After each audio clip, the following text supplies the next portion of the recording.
ஐயா, கொசு ஒழிக்காம நாட்டில் பரவிட்டு இருக்க டெங்கு மலேரியாவெல்லாம் ஒழிக்க முடியாதுன்னு சுகாதாரத்துறையில் அரசுக்கு அறிக்கை தாக்கல் பண்ணியிருக்காங்க. இதை பற்றி நீங்கள் தான் அசம்பிளியில் கொஞ்சம் பேசணும். கொசு ஒழிக்கிறனா பேசிட்டான் ஏன் மணி? கொசுவை ஒழிக்கிறது அவ்வளோ நல்லதாக படலைங்கண்ணா. கொசுவை ஒழிச்சிட்டோம்னா இந்த ஆஃபீஸர் 2 பேரும் க்ளோஸ் ஆகிடுவாங்க. அப்புறம் இவங்க ஐடியாவை கேட்குற பாருங்க, நாம 2 பேரும் ஒழிஞ்சிடுவான். நீங்கள் 2 பேரும் உள்ளே போய் சாப்பிடுங்க, நான் மினிஸ்டர்கிட்ட பேசிவிட்டு உங்களை கூப்பிட்றேன். போங்க. வாங்க. ஆளுகளை பாரு, பணம் மேட்ரு இல்லைங்களா, அதுதான் கட் பண்ணிட்டேனுங்கண்ணா. ஓ வெரி குட் வெரி குட்.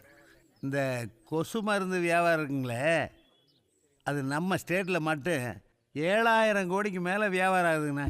அட, இவ்வளோ கொசுல இவ்வளோ பெரிய சமாச்சாரம் இருக்கா? நம்மளுக்கு வருஷம் ஒன்றுக்கு 700 கோடி கமிஷனாக வந்துட்டுருக்கு. அதை நம்மளாக்க முடியுங்களா?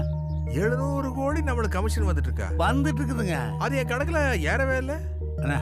அது இப்போ உங்கள் கணக்கில் எப்படிங்கண்ணா நம்ம பேங்கில் கட்ட முடியும்?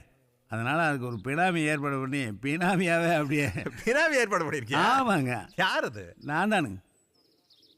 நமக்கு இந்த மாதிரி கேப் மாதிரி மொல்ல மாதிரிலாம் தான் பினாமியாக வருவாங்க. அதோட மணியா, இந்த சட்டசபைக்கு எதிர்கட்சி தலைவர் ஒருத்தர் என்னைக்காச்சும் ஒரு நாள் தான் வர்றாரப்பா. வந்த அன்னைக்கெல்லாம் கொசு பற்றியே பேசுகிறாப்லையா?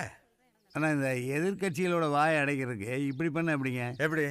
எல்லா கொசுக்களையும் பிடிச்சுங்க குடும்ப கட்டுப்பாடு ஆப்ரேஷன் பண்ணிடலாங்கண்ணா.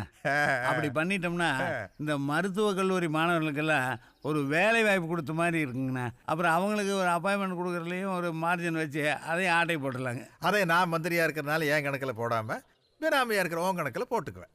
ஆனால் என்ன